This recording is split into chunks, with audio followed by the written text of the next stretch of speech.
Welcome student, welcome to NEET biology lecture. Student, आज हम sexual reproduction in flowering plants में पढ़ेंगे pollen grain के बारे में, उसके स्ट्रक्चर के बारे में। ठीक है, उसमें क्या क्या चेंजिंग होती है पॉलन ग्रेन के स्ट्रक्चर में। फर्दर हम पॉलन ग्रेन की डेवलपमेंट के बारे में पढ़ेंगे। ठीक है, पिछली क्लास में हमने क्या कंप्लीट किया था? माइक्रोस्पोरोजेनेसिस को, मीन्स माइक्रोस्पोर मदर सेल से क्या बनते हैं? माइक्रोस्पोर बनते हैं। अब ये माइक्रोस्पोर का डेवलपमेंट होता है। माइक्रोस्पोर से क्या फॉर्म होते हैं? पोलन ग्रेन फॉर्म होते हैं। और जो पोलन ग्रेन फॉर्म होता है वो पोलन ग्रेन डायरेक्ट मैच्योर थोड़ी फॉर्म होता है। यानी पोलन ग्रेन कैसा होगा? पहले ही मैच्योर होता होगा, फिर क्या होता होगा? फिर वो मैच्योर होता है। कुछ काम उसका एंथर के डेसेंस से पहले ही हो जाता है, यानी एंथर के अंदर ही होता है।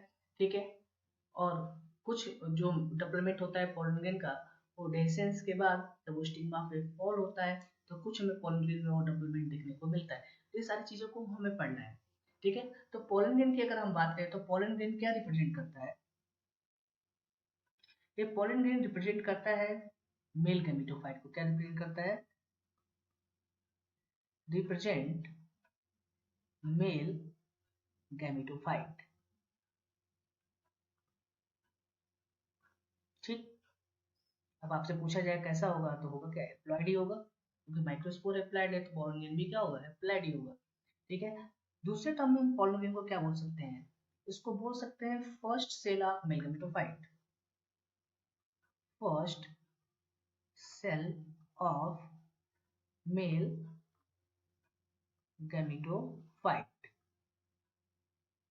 क्यों? क्या है, इमेच्योर है। अब इसके बाद क्या होगा? इससे मेल गैमेटोफाइट ये डेवलप होगा। डेवलप होने के बाद क्या होगा? मेल गैमेटोफाइट फॉर्म होगा या रिलीज करेगा। तो इसको दूसरे टर्म में हम क्या बोल सकते हैं?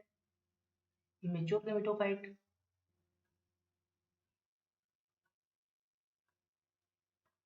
Male gametophyte. देखो, अब ये सब लिखने का मेरा सिर्फ एक ही मतलब है, आप एग्जाम में कंफ्यूज करता है कई बार क्वेश्चन देख के। आपको कंफ्यूज नहीं होना है, आपको एक आपके कॉन्सेप्ट आपके दिमाग में होनी चाहिए कि जब स्पोरोजिनस जो टिश्यू है, जो जिसमें से कुछ माइक्रोस्पोर मदर सेल बनेंगे या पॉलिन मदर सेल बनेंगे, तो डायरेक्ट पॉलिन तो फॉर्म नहीं होगा। पहले क्या फॉर्म होगा? माइक्रोस्पोर मदर सेल से क्या फॉर्म होगा? माइक्रोस्पोर फॉर्म होगा। और माइक्रोस्पोर से क्या फॉर्म होगा? पॉलिन ग्रेन फॉर्म होगा। तो पॉलिन ग्रेन जो फॉर्म होगा डायरेक्टली मेच्योर थोड़ी होगा, उस वो भी इमेच्योर ही होगा ना।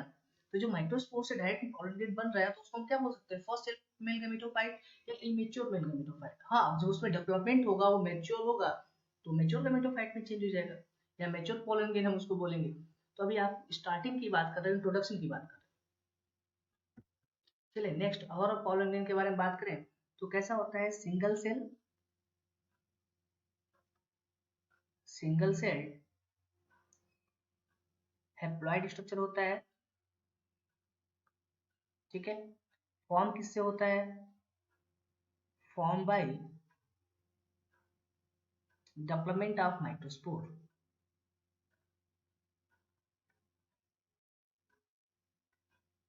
Development of microspore. ठीक, नेक्स्ट, अगर इसके बाद कभी आपके एग्जाम में क्वेश्चन पूछा जाता है कि पोलन ग्रेन का शेप कैसा होगा, तो पोलन ग्रेन का जो शेप होता है वो नियरली कैसा होता है? स्फेरिकल होता है। कैसा होता है? स्फेरिकल ही होता है। नेक्स्ट, इसके बाद अगर हम पॉइंट बात करें कोई पोलन ग्रेन की साइज की, तो पोलन ग्रेन का जो साइज होता है, तो पोलन ग्रेन का साइज कितना होता है? 25 टू 50 माइक्रोमीटर। कितना होता है? 25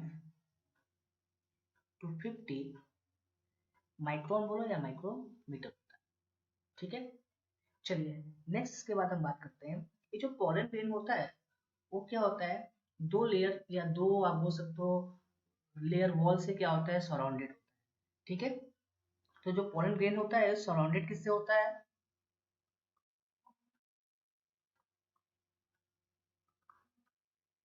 surrounded by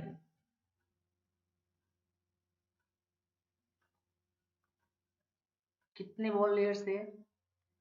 two layer wall से। चलिए कौन कौन से टू लेयर वॉल है? इनको जो कंबाइंड जो आप बोला ना टू लेयर वॉल, इनको कंबाइंड फॉर्म में हम क्या बोलते हैं? टू लेयर वॉल को, उसको हम बोलते हैं स्पोरोडर्म। क्या बोलते हैं? स्पोरोडर्म। ठीक है, इन कंबाइंड हम टर्म यूज कर रहे हैं किसके लिए, टू लेयर वॉल। अब इस पूरे टर्म को अगर हम डिवाइड करें तो टू लेयर वॉल है, तो कौन कौन सा वॉल होगा,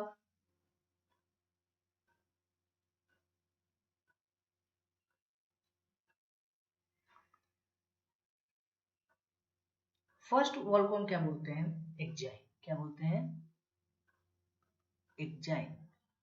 और जो सेकेंड होता है उसको हम, जो अंदर की तरफ होता है उसको हम क्या बोलते हैं, इंटाइन, क्या बोलते हैं, इंटाइन। ठीक है, तो पहले हम इनके बारे में बात कर लेते हैं, फिर पोलन ग्रेन के स्ट्रक्चर से हम क्या करेंगे, एक्जाइन और इंटाइन को क्या करेंगे समझेंगे। ठीक है, तो चलिए अगर हम एक्जाइन की बात करें तो एक्जाइन कैसा है आपका, ये होता कैसा है, एक थिक होता है और आउटर हार्ड क्या होता है, कवरिंग लेयर होता है, कैसा होता है, थिक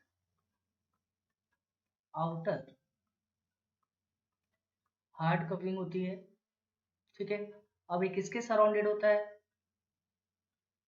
सराउंडेड इन टाइम, क्योंकि आउटर लेयर है ना, बाहर वाली लेयर है, तो किसके सराउंडेड होगी, अपने नीचे वाली लेयर की, और नीचे वाली वॉल की वो क्या है आपका, इंटाइन है, तो किसके सराउंडेड होता है, इंटाइन के। ठीक है, और दूसरा मेन इंपॉर्टेंट, ये कैसा होता है, डिसकंटिन्यूअस होता है, कैसा होता है, डिसकंटिन्यूअस होता है। अभी ये मैं इसके बारे में डिस्कस करूंगा जब स्ट्रक्चर पढ़ाऊंगा। डिसकंटिन्यूअस मतलब पूरे पोलन ग्रेन की अगर आप बात करो तो एक कंटिन्यूअस इसकी थिकनिंग नहीं हमें देखने, कुछ जगह ये एब्सेंट होता होगा, उसके उसके बारे में जब हम स्ट्रक्चर पढ़ेंगे तो उसके बारे में हम डिस्कस करेंगे। अभी आप याद रखिए डिसकंटिन्यूअस क्या है, ये लेयर है। ठीक है, ये बना किसका होता है, ये बना होता है मेडअप ऑफ, ये आपको बता चुका हूं मैं, मेड अप ऑफ स्पोरोपोलिन,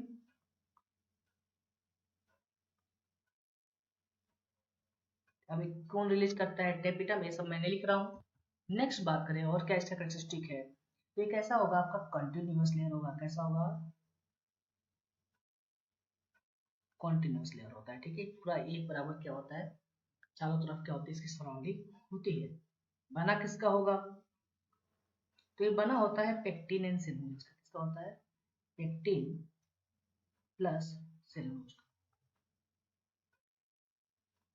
ये मोस्ट इंपॉर्टेंट है, एग्जाम में कई बार क्वेश्चन पूछा गया कि इधर इंटाइन लेयर जो है, जो पोलन ग्रेन की इनर कवरिंग है इंटाइन, वो किसकी बनी होती है, तो पेक्टिन एंड सेलुलोज की। ठीक है, चलिए नेक्स्ट इसके बाद हम बात करेंगे, अब इसके बाद हम डायग्राम पे आते हैं। डायग्राम पे जो आपने अभी लिखा उसको हम समझते हैं कैसे वो एक्चुअली पोलन ग्रेन का स्ट्रक्चर होता होगा। चलिए पोलन ग्रेन का आपका स्ट्रक्चर है, ठीक है, तो सबसे अंदर क्या होगा, ये न्यूक्लियस है किसका, पोलन ग्रेन का। ठीक, ये क्या है, इसका साइटोप्लाज्म है। ठीक है, ये क्या है, इसकी प्लाज्मा मेम्ब्रेन है, साइटो पोलन ग्रेन की।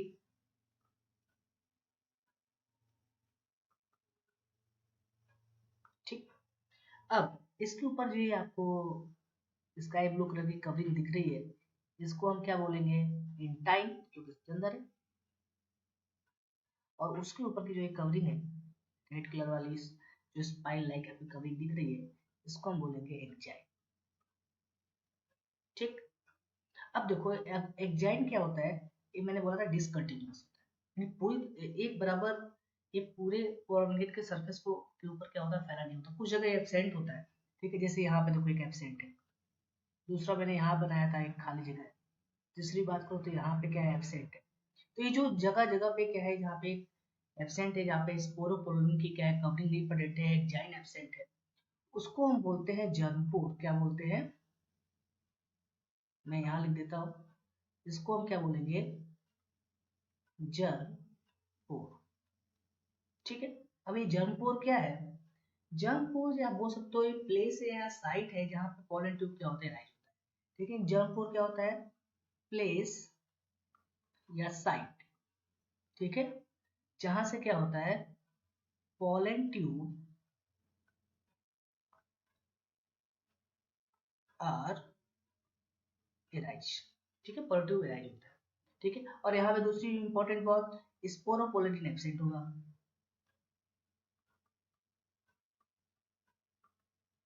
ये तो आपको बताने की भी जरूरत नहीं, क्योंकि आपको पता है एंजाइम किसका बना हुआ है, स्पोरोपोलिन का ही बना है। और जहाँ पे इस एंजाइम की वॉल डिसकंटिन्यूअस है, जहाँ पे एब्सेंट है, यानी वहाँ पे स्पोरोपोलिन क्या होगा, एब्सेंट होगा। उसी को हम क्या बोलते हैं, जम्पोर। और जम्पोर क्या होता है, एक प्लेस या साइट होती है जहाँ से क्या होता है, फर्दर जब पॉलिन का डेवलपमेंट होगा, ठीक है, तो पॉलिन ट्यूब क्या होगा, राइज होगा। जब स्टिग्मा पे वो क्या होगा, फॉल होगा, तो पॉलिन ट्यूब इन्हीं जम्पोर के थ्रू क्या होता है, राइज होता है। इन जम्पोर पॉलिन ट्यूब के फॉर्मेशन में इन्वॉल्व कौन होंगे, इंटाइन प्लस बाकी जो अंदर के, अभी आप पढ़ोगे डेवलपमेंट में, फिलहाल अभी मैं इसको स्टार्ट नहीं कर रहा हूँ। मतलब इन टाइम ही क्या होगा, जम्पोर के थ्रू क्या होगा, बाहर की तरफ पॉलिन ट्यूब क्या करेगा, एराइज करेगा। चलिए नेक्स्ट आप बात करते हैं थोड़ा आप डीप में, ठीक है। ये तो फिलहाल कॉमन बात रही है आपकी पॉलिन ग्लैंड की कवरिंग या वॉल लेयर के बारे में, जिसको आपने दो पढ़ा, एग्जाइन एंड इंटाइन। अब थोड़ा सा आपको डिटेल पढ़ना है।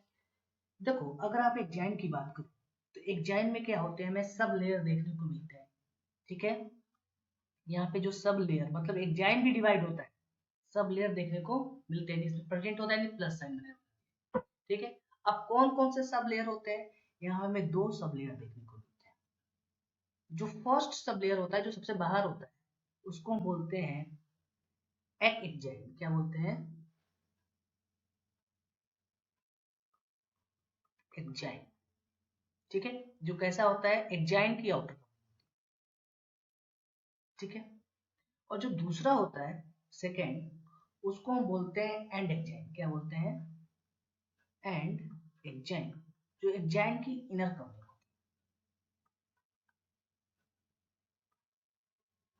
अभी तक आपने क्या पढ़ा, एग्जाइन सबसे बाहर की कवरिंग, इंटाइन अंदर की कवरिंग पॉलन की। लेकिन अगर हम बात करें सब लेयर की, तो एग्जाइन भी क्या है, दो सब लेयर से मिलकर बना हुआ है। उसकी जो सबसे आउटर की सब लेयर है या कवरिंग है, उसको हम क्या बोलते हैं, एक्ट एग्जाइन। और जो नीचे वाली है उसको हम क्या बोलते हैं, एंड एग्जाइन, ठीक है। इन दोनों को मिला दो तो एग्जाइन, ठीक है। तो यहाँ पे लिख सकते हैं आगे एग्जाइन, ठीक है। फर्दर देखेंगे जो एक्ट एग्जाइन होता है वो फर्दर तीन लेयर में डिवाइड होता है। अभी क्यों मैं पढ़ा रहा हूँ, अभी आपको आगे बताऊंगा। एक्ट एग्जाइन की जो तीन लेयर है, पहला जो सबसे बाहर होती है वो क्या होती है, टेक्टम। क्या होती है, टेक्टम। टेपिटम नहीं याद रखना है, टेपिटम अलग है, ठीक है। क्या है आपका, टेक्टम, जो सबसे बाहर होगी। उसके बाद कौन सा मिलेगा, बैकुला। एंड लास्ट में हमें क्या दिखाई देगा, फुट, ठीक है। और नेक्स्ट बात एंड एग्जाइन की, तो यहाँ पे कोई हमें कवरिंग यानी अलग इसकी फर्दर डिवीजन नहीं होता, ये क्लियर होता है। लेकिन अगर आप बात करो इंटाइन की, तो यहाँ पे कोई हमें सब लेयर देखने को नहीं मिलता, तो इसकी हमें बात ही नहीं करनी है, हमें बात किसी करनी है, सिर्फ एग्जाइन। अब इसके ऊपर क्या प्रेजेंट होगा, पतली सी कंटिन्यूअस कवरिंग प्रेजेंट होगी, जिसको आप क्या बोलोगे, इंटाइन। तो हम एक पतली सी कवरिंग बना देते हैं इंटाइन। अगर मान लो पॉलिन इनको आप ओपन करो खोलो, तो सबसे नीचे क्या मिलेगा, ये है आपका प्लाज्मा मेम्ब्रेन, और ये क्या है आपका इंटाइन, ठीक। इसके बाद, ठीक है, यानी इसके ऊपर जो लेयर मिलेगी यानी अंदर की तरफ, उसको हम क्या बोलेंगे, एंड एग्जाइन, क्योंकि एग्जाइन की सबसे अंदर वाली लेयर है, तो इसको आपने बना दिया, ये क्या है आपका एंड एग्जाइन, ठीक। अब इसके ऊपर क्या मिलेगा, एक्ट एग्जाइन मिलेगा। तो जो एक्ट एग्जाइन होता है, वो एक्ट एग्जाइन का स्ट्रक्चर थोड़ा सा अलग होता है, थोड़ा सा ये अलग दिखता है। कैसा दिखता होगा एक्ट एग्जाइन का स्ट्रक्चर, वो तीन सब लेयर में फिर से डिवाइड है, आपको बताया था, तो उसका स्ट्रक्चर कुछ ऐसा दिखेगा,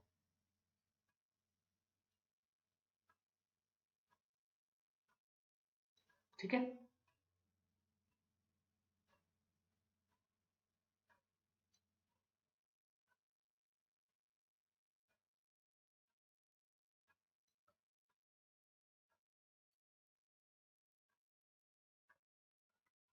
ठीक है, ऐसा कुछ दिखाई दिखाई देता है किसका स्ट्रक्चर, एक्ट एग्जाइन का। जिसमें अगर आप बात करो, सबसे नीचे वाला क्या है, इसको हम बोलेंगे फुट, ठीक है। इसको हम क्या बोलेंगे, जो टनल शेप स्ट्रक्चर आपको दिख रहा है, इसको बोलते हैं बैकुला। और सबसे बाहर वाले को हम क्या बोलते हैं, टेक्टम। क्या बोलते हैं इसको, इस तीनों के लिए मिल रहा है, 1 2 3 जो भी है, इसको हम बोलेंगे टेक्टम। क्या बोलेंगे, टेक्टम, ठीक है, अब ऐसा क्यों है, यानी इन तीनों को आप कंबाइंड फॉर्म में यहाँ से यहाँ तक की आप बात करो, ये क्या है आपका एक्ट एंजाइम है, ये है आपका एक्ट एंजाइम। अब ये ऊपर की सरफेस ये अलग अलग क्यों है, टेक्टम क्या होता है, एक टेक्टम अलग अलग इसका बोल सकते हो कि मॉर्फोलॉजी में या स्ट्रक्चर में चेंज होता है, ठीक है, जिसके बेसिस पे आप बोलते हो ना जो स्पेसिफिक जो पॉलन ग्रेन होते हैं स्पीसीज के वो पहचाने जा सकते, मीन्स किसी भी अगर आप स्पीसीज के पॉलन ग्रेन की बात करो उसमें जो टेक्टम का स्ट्रक्चर है, टेक्टम का बोल सकते हो शेप है, ये क्या होता है चेंज होता है। जैसे यहाँ पे देखो, यहाँ पे कैसा दिख रहा है, यहाँ पे हमें ऐसे गड्ढे गड्ढे जैसे दिख रहे हैं, ये कैसा है आपका पीटेड है, तो कैसा है आपका पीटेड है। सेकंड की बात करूँ तो स्पाइन लाइक दिख रहा है, ठीक है, तो इसको हम क्या बोल सकते हैं स्पाइनी टेक्टम, स्पाइनी टेक्टम बोल सकते हैं। ये देखो कैसा है, ये बिल्कुल जाल लाइक स्ट्रक्चर है, जिसको हम क्या बोल सकते हैं रेटिकुलेट,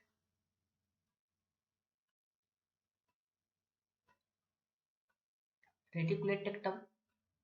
तो कहने का क्या मतलब है, ये जो टेक्टम है इसका जो स्ट्रक्चर या मॉर्फोलॉजी है वो अलग अलग स्पीसीज के पोलन ग्रेन में अलग अलग देखने को मिलता है। इसी के बेसिस पे आप बोलते हो ना स्पेसिफिक पोलन ग्रेन को हम पहचान सकते हैं कि किस स्पीसीज का है किसका है, ठीक है।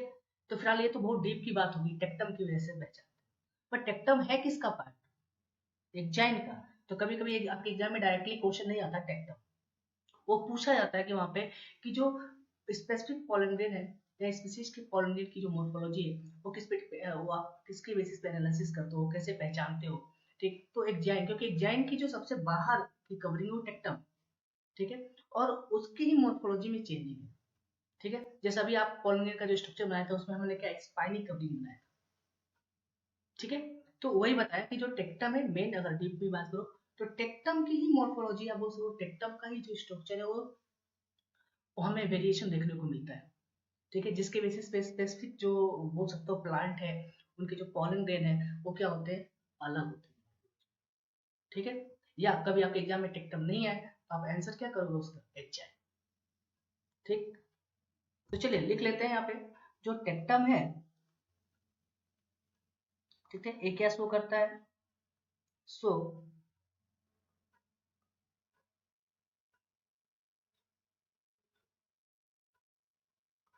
स्कल पुडिंग, मतलब जैसे आप बोलते हो ना कि अलग अलग जो मूर्तियाँ होती हैं स्ट्रक्चर होती हैं वो अलग अलग होती हैं, तो इनकी भी जो स्ट्रक्चर होती है मॉर्फोलॉजी होती है बाहर की जो डिजाइन होती है वो क्या होती है चेंज होती है, ठीक है।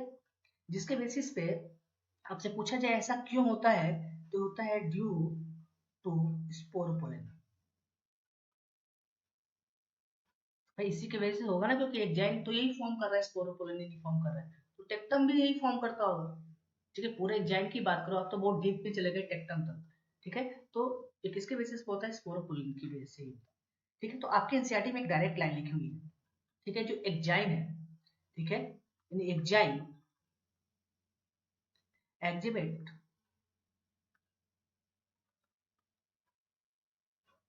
डिफरेंट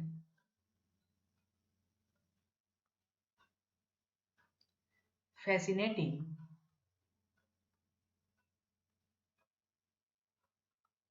fascinating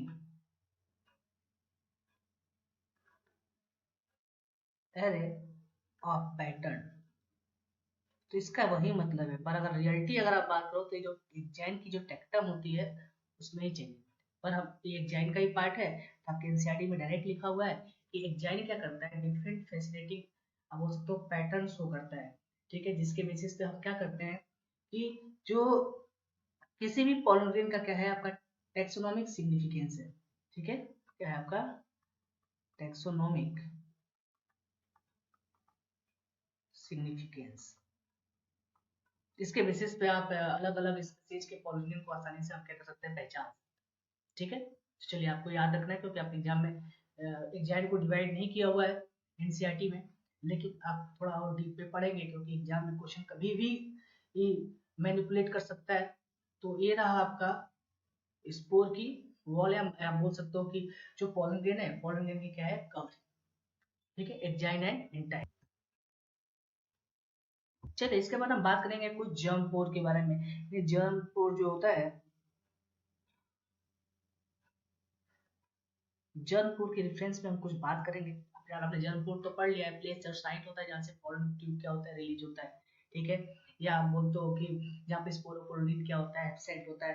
बट जो डाइकॉट होता है ना प्लांट, ठीक है, तो डाइकॉट में हम जर्मपोर को क्या बोलते हैं, जर्मपोर ही बोलते हैं, कॉल्ड एज जर्मपोर, ठीक है। आपको याद रखने के लिए लिख दे रहा हूँ यहाँ पे दोबारा, ठीक है। एक ऐसा होता है, सर्कुलर होता है,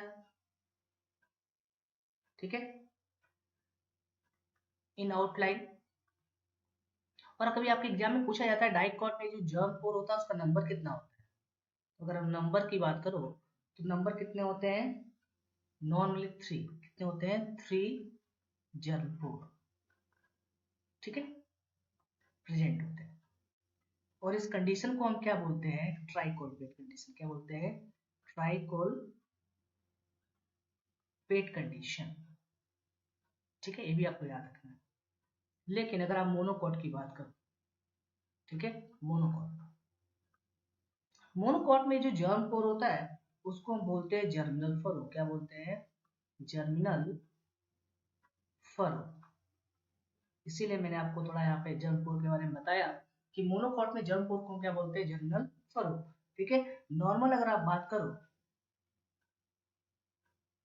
कितने जर्मिनल फरो प्रेजेंट होंगे, 1 जर्मिनल फरो क्या होते हैं मोनोकॉट में, यानी एक आपको दिखेगा, ठीक है। अब फरो क्यों बोलते हैं, क्योंकि अभी आपने पढ़ा ना कि जैसे पॉलन ग्रेन है, ये आपकी डाइन हो गई, एक जाइन मैंने बोला था डिसकंटिन्यूअस होता है। तो मान लो अगर डाइकॉट में तो कुछ ऐसा स्ट्रक्चर होगा, ठीक है, जहाँ पे खाली होगा, ठीक है, सर्कुलर स्ट्रक्चर होगा। लेकिन अगर आप मोनोकॉट की बात करो तो मोनोकॉट में क्या होगा, कुछ ऐसे फरो लाइक स्ट्रक्चर फॉर्म करते हैं जर्म की जगह, ठीक है। तो इसलिए हम उसको क्या बोलते हैं, जर्मिनल फरो, ठीक है। तो कितना होगा, 1 होगा, तो इसलिए इसको हम क्या बोलेंगे, मोनोकॉल्पेट, क्या बोलेंगे, मोनोकॉल्पेट।